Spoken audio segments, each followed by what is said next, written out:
Kill Count, where we tally up the victims in all our favorite horror movies and show you how they were made. I'm James H. Denise, and today we're looking at Mr. Crocket, a Hulu original released in 2024. Look at that thingy title card. It's a long-standing tradition in horror to take something meant for kids and give it a terrifying twist. Dolls, multiple times. Pizzeria animatronics, multiple times. And countless clowns. All things that started off for families and wound up providing fear. Mr. Crocket applies this trend to children's TV programming. Most specifically, Mr. Rogers' Neighborhood, Reading Rainbow, and those sing-along tapes from Disney. His little theme song will get stuck in your head, I promise. Whenever you're in trouble, you can call on me. I'll be there to protect you in a heartbeat. Also gives major Rainbow Randolph vibes. Friends come in all sizes. Mr. Crocket is the first feature film by Brandon Espy, who also made the short it's based on for Hulu's Bite-Size Halloween in 2022. The feature expands on the short's concept of a children's TV show with a murderous supernatural host. Espy took inspiration from Nightmare on Elm Street, hoping to make Mr. Crocket his own Fred Krueger. Unlike Freddy though, Crocket doesn't hurt kids. He goes after their parents, punishing them when he feels they've mistreated their children. I know this movie has a lot of fans, which is great to see. For me, I found it okay. It feels like a TV movie in a lot of ways, with a by-the-numbers story and structure. Doesn't help when it touches on domestic abuse either, which really adds to the story of the week feel. But it is great at capturing the feel of a kids' TV show from the early 90s. It's also got a bunch of impressive practical effects, and a leading lady in Jerrica Hinton, whose acting is incredible. But its strongest asset is definitely Mr. Crocket himself, played by Elvis Nolasco, who makes him both sadistic and eminently likable. I could see this leaving an impression on a lot of viewers, especially of a certain age, and in the years to come, being considered an underrated classic. I wouldn't go quite that far, but I'd welcome a Mr. Crocket sequel with open arms. How many viewers will learn a deadly lesson from their TV dad? Let's find out and get to the kills. The movie begins in 1993, the year of Jurassic Park. Young Darren is seeing the TV glow, but it ain't the Pinko Pake he's watching. It's Mr. Crocket's World, a Mr. Rogers-like kid show featuring puppets Boogaloo Blue and Squawky Bird. Oh, shit, and the clock from Don't Hug Me, I'm Scared? And, of course, Mr. Crocket himself. He sings about standard kid show stuff like counting numbers and eating your vegetables. Let's learn how to count it. Countries. Darren's stepdad Kevin is trying to get him to eat his veggies too, but he's being a real dick about it. You wanna be treated like a fucking baby? I'll treat you like a baby then. No! Eat. Discipline turns into bullying, turns into abuse, as he tries to force Darren to eat faster. Shit, this is like that Tales from the Hood short where David Allen Greer got scary. Darren's mom Rhonda runs off in distress, but Mr. Crocket ain't gonna leave Darren behind. He slips out a frame on the TV and reveals that he lives in the VCR? Probably saving up for a dual deck. Crocket rockets through the door, ready to dole out just desserts with his beastly buddy Mr. Chair. Kevin begs Crocket to let him go, but manners must be maintained. But it's family dinner time. Aren't you gonna eat, Kevin? Yeah, Kevin, you haven't cleaned your plate. Crocket reminds me of an evil Mr. Milchick. Or a more evil Milchick? Is Seth evil? He's a complicated character. Crocket gives Kevin a monstrous main course right out of The Lost Boys. Oh, and is that hair in there? Gross. When Kevin closes the airport for arrivals, Crocket finds a quicker route, slitting open his stomach and force-feeding him through the gash. Oh, damn, dude, we're getting multiple courses here, and an iron supplement to boot. Crocket crams more into Kevin's stomach hole until he's finally a member of the Clean Plate Club. Rhonda walks in on this mealtime massacre and screams as static fills the screen. Over a montage of Crocket clips, the host makes a promise to his young audience. Children, hear my song. Whenever you're in trouble, you Call out to me. can call on me. I'll find you. In a heartbeat. I'll save you. 1 year later, the newly widowed Summer is struggling in the wake of her husband's death. Their son Major, a minor, is also coping poorly. He avoids the subject entirely, ignoring the funeral in favor of his Steam Deck, or 1993 equivalent. When he leaves the wake to play outside, he's approached by Rhonda, the mom from the opening. She's a lot more disheveled ever since Darren went missing. In fact, Summer thinks she's a crazy woman trying to snatch her kid. I mean, it doesn't help that she's trying to snatch that kid. She wants to keep him safe from Mr. Crocket. He's coming! You understand?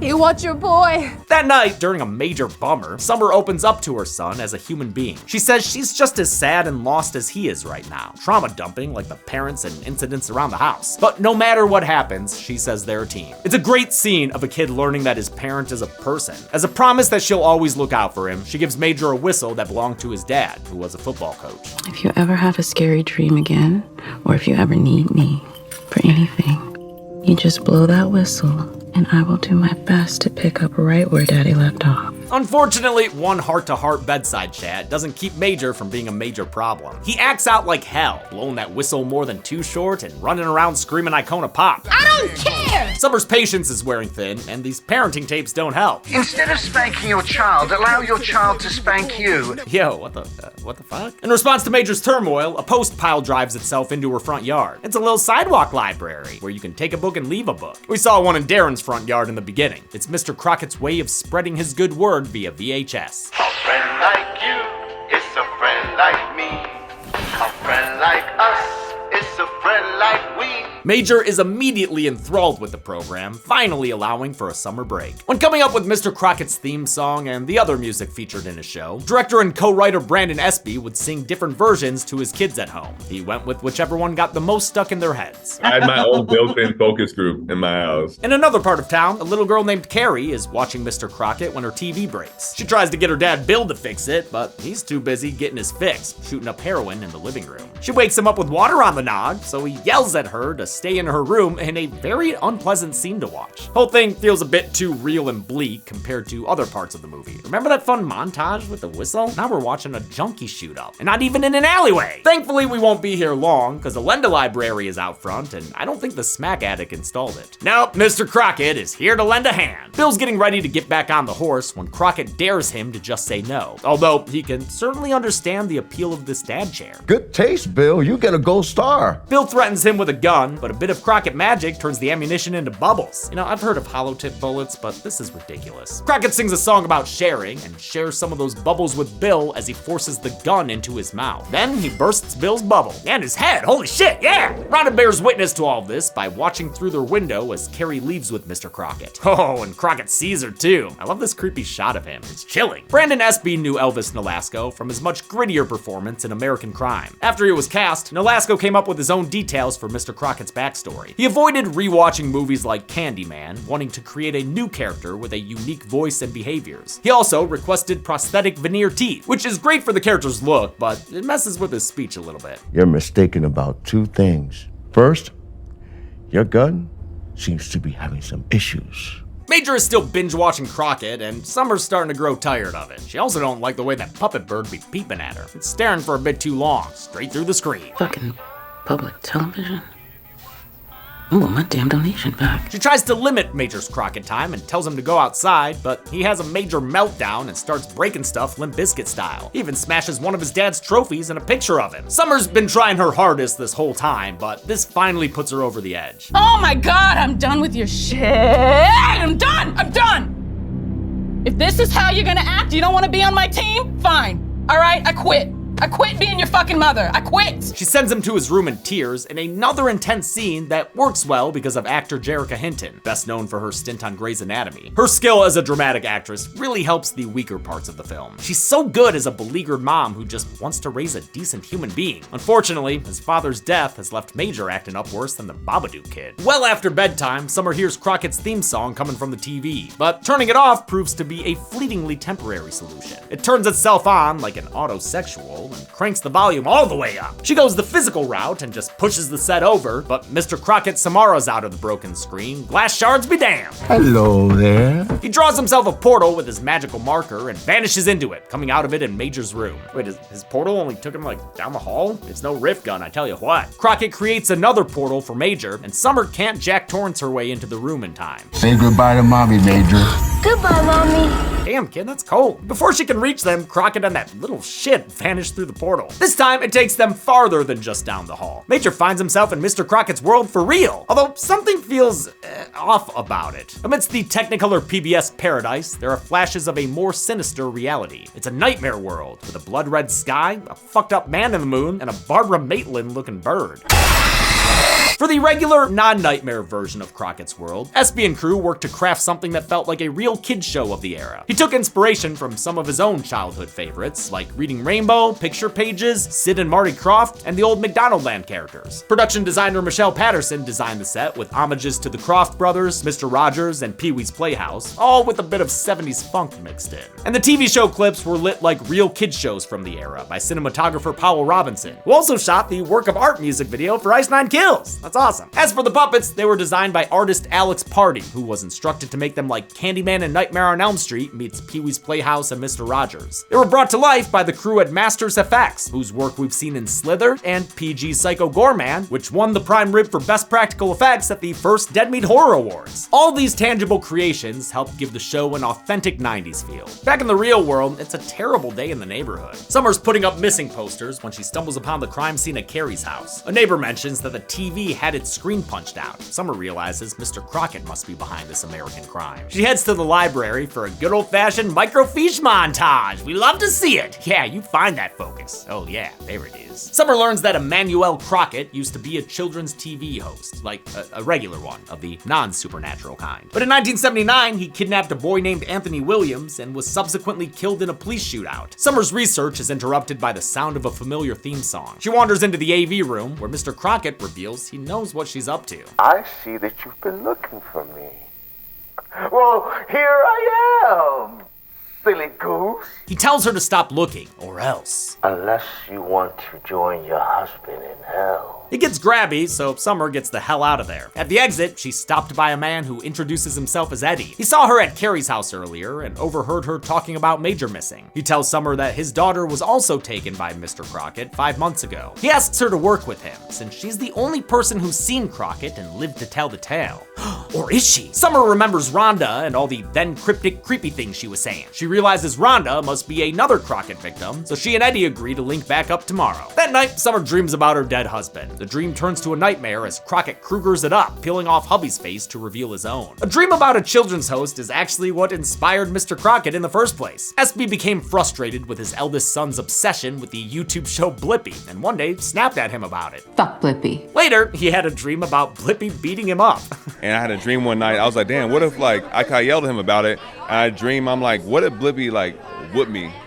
You know, beat me up because of this, because he yelled at my son. That fight with Dream Blippi led him to develop what became Mr. Crocket, who even sports a similar bow tie. The rest of his look was inspired by Mr. Rogers, of course, and SB's own father. Summer wakes up to the sound of someone at her door. It's Eddie, who says he's managed to track down Rhonda. Well then, load up the smile sound effects and let's go! They find her in a hideout full of televisions that allow her to monitor Mr. Crocket. We got a glimpse of this hideout earlier when Rhonda was Carol Anning a screen. It's using Crocket's own techniques against him. She says he finds kids he wants to take by watching them and their parents through their TVs. Somehow, Rhonda has learned how to tap into the frequency of Crocket's mind and sees what he sees through the TVs? Wait, what? Yeah, she knows it sounds like a Crocket of shit, so she does a demonstration for Summer and Eddie. She wargs into Crocket's mind to show them the jumble of his thoughts and memories. At first, it's a lot of the same happy footage we've already seen, but the sight of a child in distress reminds him of a painful personal memory. We see Mr. Crocket at what must have been the beginning of his career. Hello, girls and boys. It's total amateur hour, and as his set falls apart, he berates a crew member with quite the potty mouth. Hold the fucking string. Fuck you. No, fuck you! Where are you going? You non-string holy motherfucker! Holy shit. He becomes more erratic until he snaps and beats his Benny the Bison puppet with a hammer, with his hand still inside. This memory is a warning sign that he's about to strike again. They catch a glimpse of the next victim's address and pull Rhonda out of her trance so they can try to stop him. When they get there, an exhausted Rhonda lets her guilt speak for her. You ever wonder if they're better off with him?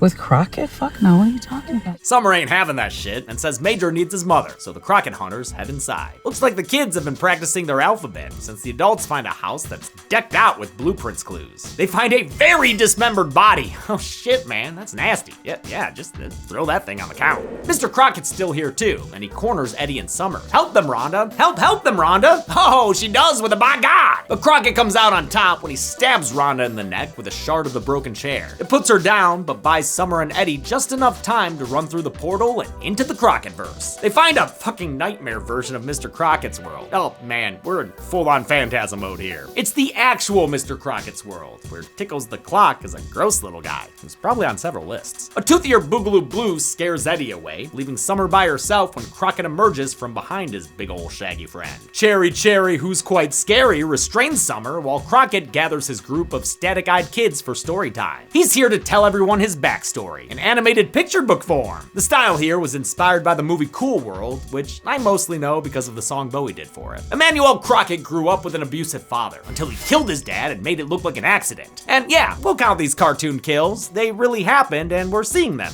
Kinda. Emmanuel's unprocessed childhood trauma led him to becoming a children's TV host with dreams of being a parent to all the children of the world. One day, he saw Anthony Williams, a boy with sad eyes, and assumed he was having trouble at home. So Crocket took Anthony to raise as his own, which is also known as kidnapping. We get more animated kills to count when the police bust in on Crocket and get shanked to death. Oh shit. Then the police, wait, what the fuck? Opened fire at little Anthony while he was running out of the closet? Crocket saved the boy by jumping in front of the bullets, shading in the shootout story we learned about at the library. After his death, Crocket went to hell and made a deal with the devil. He'd send bad parents to hell in exchange for his own pocket dimension where he could take their kids. He'd keep them safe and happy down there. No pain, no anger, no yelling, no spanking. Summer calls out to Eddie for help, but surprise, his name's not Eddie at all. It's Anthony Williams, aka the little boy who Crocket saved, you know, after kidnapping him. I'm trying to come home to him since I was 9 years old, and thanks to you, I've made it. It's a little obvious. Dude was acting sus from the get-go and even had a tape of Crocket songs in his car. Turns out Anthony wanted to stay with Crocket and doesn't want to let Summer destroy his chance to get back with the bow-tied guy. He goes to end summer like Labor Day with some hilarious encouragement from the chair.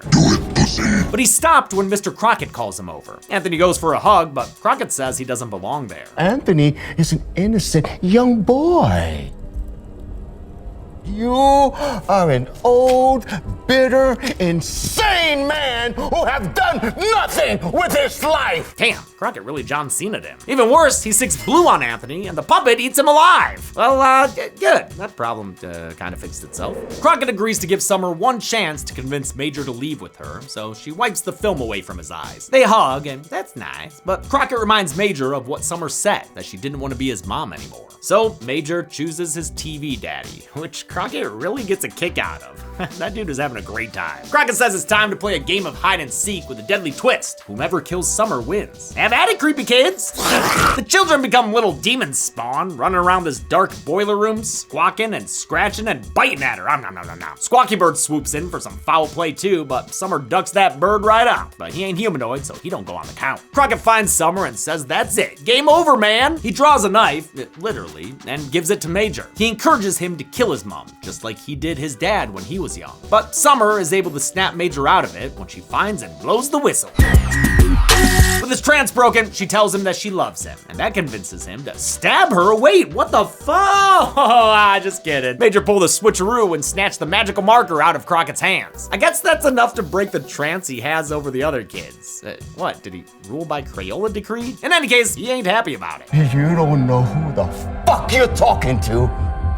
Oh, that rainbow book motherfucker is a candy-ass bitch next to me. Hey, LeVar Burton is a national treasure. How dare you? Summer cuts off Crocket mid-threat and cuts him in half with his own magical marker. His top half is still crawling around as they disappear through the portal, but you know what? I'll still count him as another kill. Why not? It's fun. Back in the real world, we find out Rhonda wasn't killed, so she gets to see her son Darren again in a bold and beautiful reunion. The other kids? Well, their parents all died, so it's off in the foster system, I guess. That'll go great, I'm sure. But hey, at least Major and Darren can be friends. And Major's friends with his mom now too, tossing around the old pigskin. Oh shit, and Casper's in theaters? Damn, things really did turn out okay. At least until Major's teacher comes by to have a talk with Summer. There have been problems with Major at school. He's been acting more aggressively, and the other kids are afraid of him. They're especially afraid of the man Major calls his dad. They believe he'll come through their TVs and take them away. Oh, and here he comes through your TV right now. No, it's just a pre-credits jump scare. False alarm. Hey kids, did you count how many victims Mr. Crocket killed? Well, I know how we can all find out. Follow me and let's get to the numbers.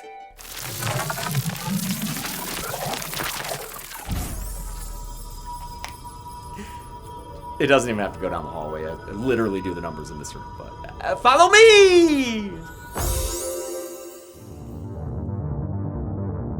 I counted 9 kills in Mr. Crocket, with all 9 victims being men, giving us this entirely boogaloo blue pie chart.